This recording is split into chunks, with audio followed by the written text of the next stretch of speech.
né? Que o Diogo pensa diferente da grande maioria de nós que estamos aqui. Agora, Diogo, até para uma pessoa, não te considero de esquerda, extrema esquerda, não, como dizem os esquerdistas, é de extrema direita. Não, discordo disso. Mas dá até para quem votou no Lula, para quem tem uma visão mais de esquerda, defender ditadores no Brasil? Dá pra gente achar normal que o Maduro pise no Brasil com honrarias? Dá pra gente achar normal ter Maduro, Ortega e o Miguel Dias no Brasil, diante das ditaduras que eles impõem nos seus países e diante de tudo que a gente vê acontecendo na Venezuela, na Nicarágua e em Cuba? Bom, Thiago, acho que tem que dividir as coisas em primeiro lugar. Nós tivemos o evento da recepção do Maduro, né, no Brasil, e aquilo foi um evento oficial do governo brasileiro. E era uma reaproximação diplomática que era necessária, porque eu concordo, inclusive, que o rompimento de Bolsonaro com a Venezuela tinha um objetivo que podia ser nobre, que era a volta da democracia na Venezuela, né? Que Maduro respeitasse o resultado das eleições, que ele não vinha respeitando, respeitasse a Assembleia Nacional, que foi eleita legitimamente e ganhou a maioria da oposição, e ele tirou os poderes da Assembleia Nacional, enfim, tudo isso. O objetivo era trazer a Venezuela mais para perto da democracia. Não deu certo. A gente viu durante os 4 anos que se seguiram que essa estratégia não funcionou. E o Brasil não foi o único. A gente teve os países da Europa que também reconheceram Juan Guaidó, que era o opositor, presidente interino e assim por diante. Enfim, a estratégia não deu certo e o objetivo é sim trazer a Venezuela mais para perto da democracia. Então é preciso ter diálogo, abrir um diálogo com a Venezuela. E retomar as relações com a Venezuela de forma oficial era necessário. Isso estava sendo feito ao receber Maduro. Claro, a maneira como foi feito, com honras e tal, foi um exagero. O pior mesmo foi... Mas, Diogo, você falou que está querendo restabelecer uma democracia na Venezuela. Sim. Esse poderia ser o interesse do Lula. Mas me desculpa, a partir do momento que ele diz que é uma narrativa, não, eu não disse ele que era... não está jogando pela democracia na Venezuela. Eu não disse isso. Eu disse o seguinte: a gente quer um retorno do diálogo, né? Que haja uma pacificação dos conflitos políticos que estão ocorrendo dentro da Venezuela. E uma das coisas que estão acontecendo existem negociações para que ocorram eleições na Venezuela e, enfim, outros países, inclusive, estão participando disso. Justamente como você falou, a partir do momento em que Lula, mais do que simplesmente receber Maduro, fala que a questão da democracia é uma narrativa, aí é como se Lula estivesse se colocando como um marqueteiro de Maduro. Você, seu marqueteiro, eu vou te explicar como é que a gente conta a história de maneira que as pessoas acreditem na sua versão, né, e não na versão dos outros. Então isso está errado. Isso é um endosso de uma ditadura, isso está completamente errado.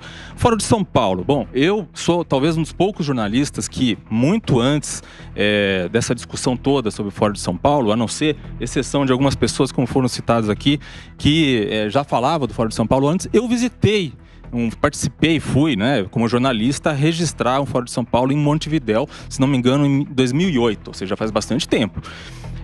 E foi ver como é que era, porque falava-se tanto em Fora de São Paulo, o que é esse bicho de 7 cabeças. Tá, e vou te falar uma coisa, eu fui lá, participei, assisti as discussões e tal, e era uma discussão completamente inócua. Eles perdiam muito mais tempo discutindo quem ia poder falar do que exatamente discutindo ideias, né? O Fora de São Paulo foi criado na década de 90 para tentar, né, recuperar um pouco a força da esquerda depois da queda do comunismo real, o comunismo da União Soviética, assim por diante. Então, eu até fiz um vídeo sobre isso e tal, era o Fórum dos Dinossauros, eram ideias antigas, né? Agora, eles não tinham essa força toda, é mais um encontro partidário.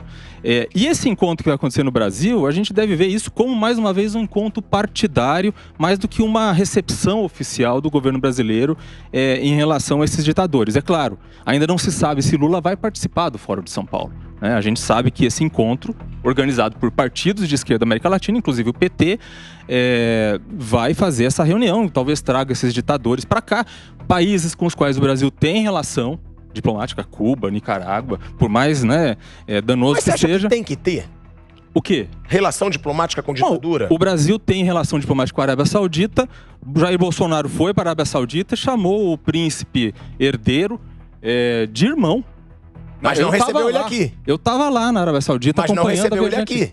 Bom, mas poderia receber perfeitamente. Mas eu acho errado. Bom, então eu acho errado você trazer um mau exemplo para dentro do seu país. Então tá errado. Quando você diz que você é tanto contra a antidemocracia, o Lula se diz: vamos acabar com esse movimento antidemocrático. E ele recebe no país dele, tratando como irmãos, como você falou, do Bolsonaro, que eu também critico.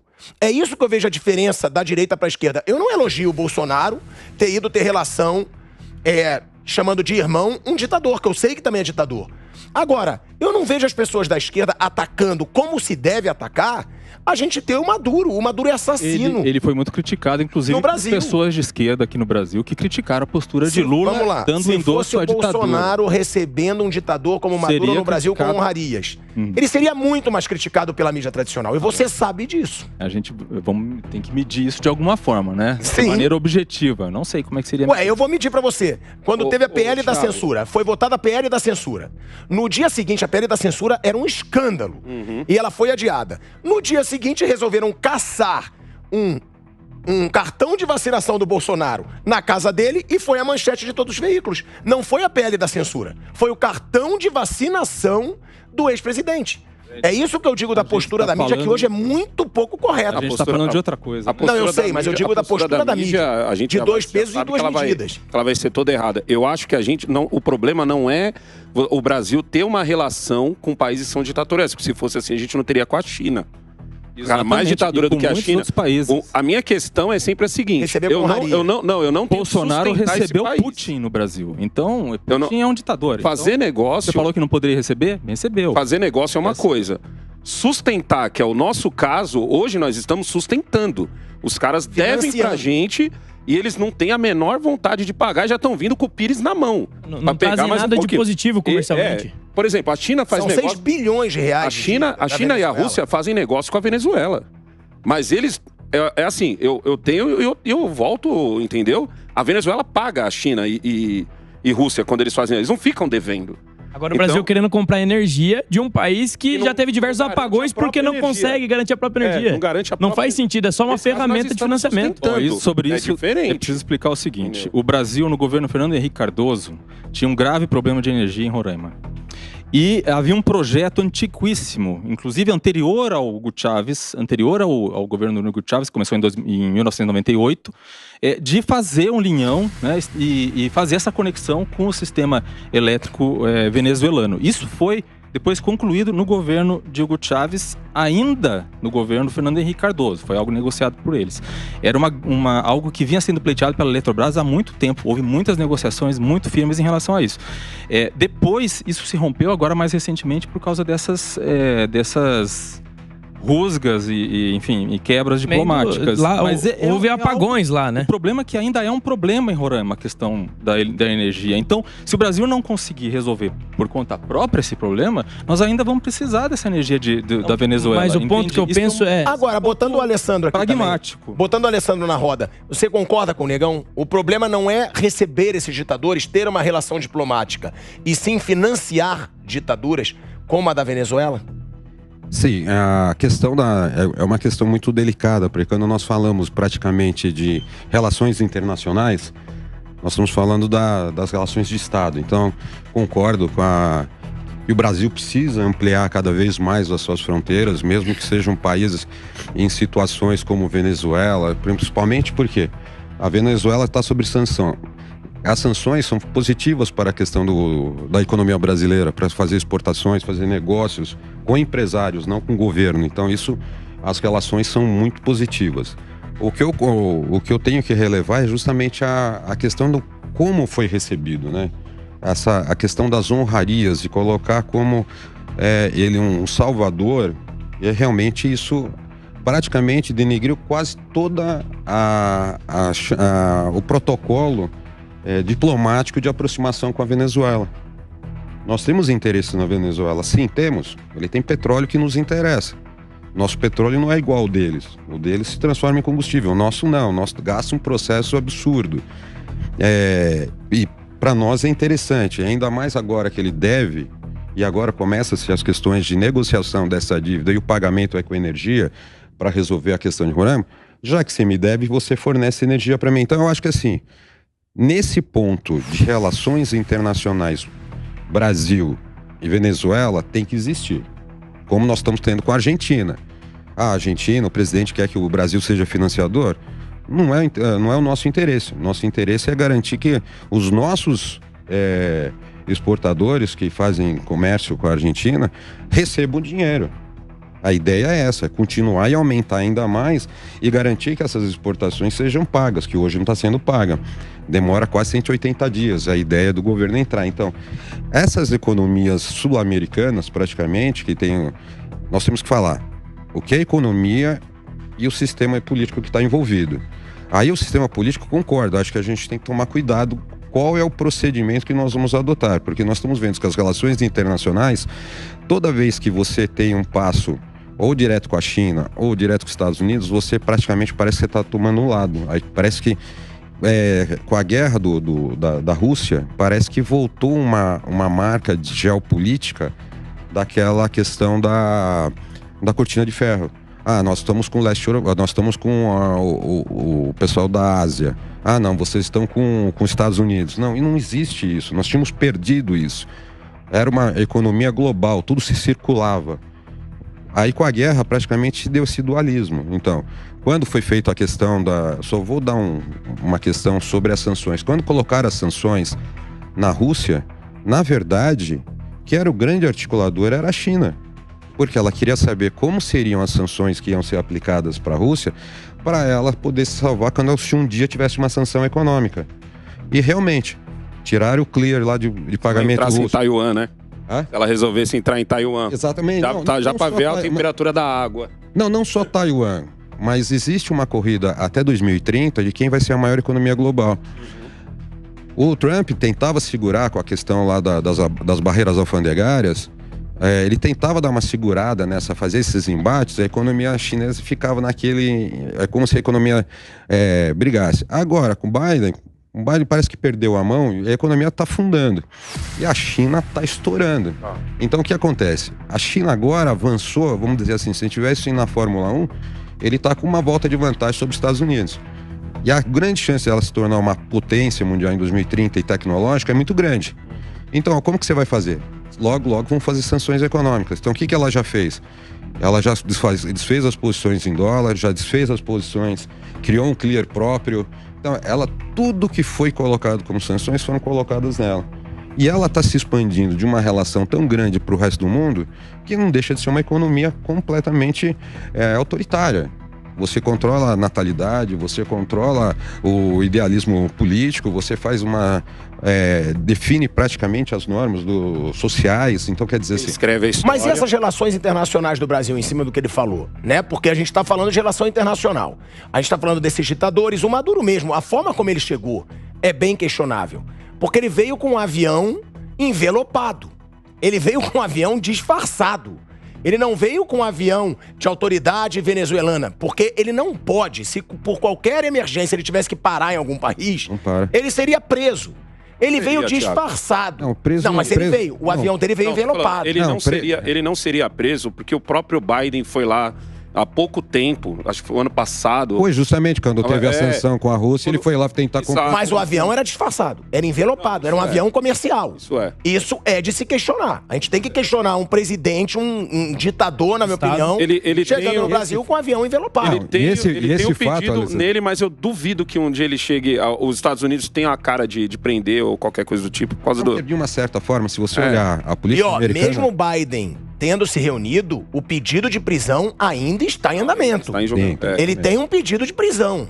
Se ele pisar em alguns países, ele pode sim ser preso, pela Interpol, inclusive. Ele pode ser preso. Tem um pedido de prisão.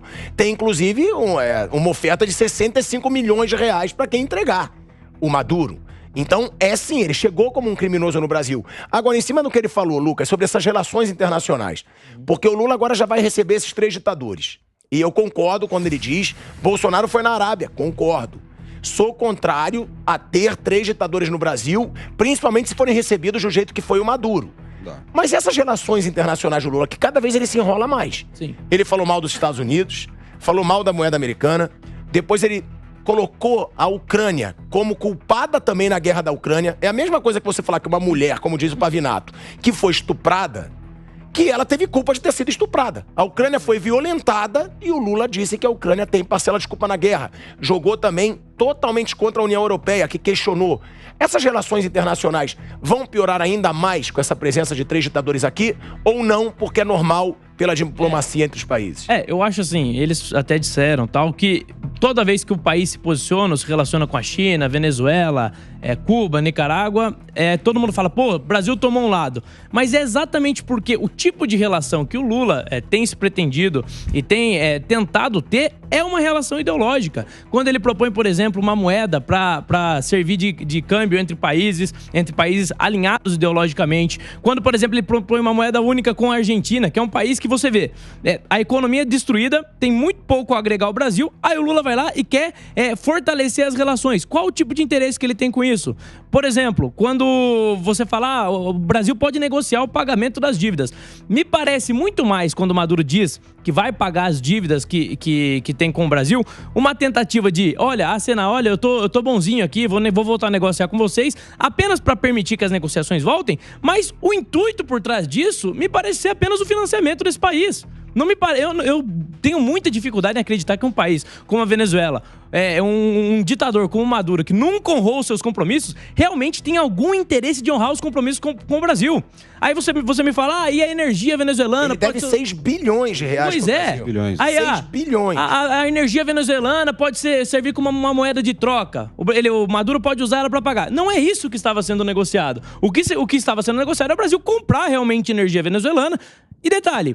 Você acha que um país que não consegue suprir a própria necessidade energética tem condições de suprir a necessidade do Brasil? Ou de satisfazer a nossa demanda? Não tem condições. É apenas um subterfúgio, é apenas uma desculpa que o Lula usa o tempo todo para se alinhar ideologicamente a esses países. O Foro de São Paulo é só uma reuniãozinha de países esquerdas? Não. É uma tentativa ideológica de alinhamento político e de projeto de poder. Eles têm um projeto geopolítico de poder de alinhamento à esquerda. Então, um país de esquerda ajuda outro país de esquerda para que eles possam ter um bloco de esquerda. Daí, quando surge, por exemplo, figuras lá na Argentina disruptivas, como o Milei, que é um candidato que está despontando nas pesquisas lá, ou em outros países também, como diversas vezes já surgiram, candidatos de direita, é uma ameaça para o projeto político desses caras. Bolsonaro no Brasil, presidente da República, foi uma ameaça para o projeto político desses caras. Então, pro Lula, quando você fala, as pessoas estão falando que o Lula, ele tá se posicionando de um lado. Ele está se posicionando de um lado. O Lula, ele tem uma ideologia e ele busca aproximação com os países que são alinhados ideologicamente. Aí, quando se trata dos Estados Unidos, ele se distancia. Quando, por exemplo, ele ataca a Ucrânia, que é uma democracia que teve sua soberania nacional, seu território, sua integridade violada, e daí vai lá o presidente brasileiro e sinaliza pra quem? Sinaliza pro Putin, sinaliza pra Rússia. Não dá pra ignorar na geopolítica esse tipo de sinalização, esse tipo de posicionamento, quando ele se recusa a encontrar o Zelensky, que é um líder democrático de uma nação que está sendo violada, ele se recusa a encontrar, mas quando é pra receber o Maduro, aí tudo bem. Aí o Maduro é recebido com honraria. Se você cobrar o Maduro, você ainda periga de tomar um soco no peito, hein? Tem isso.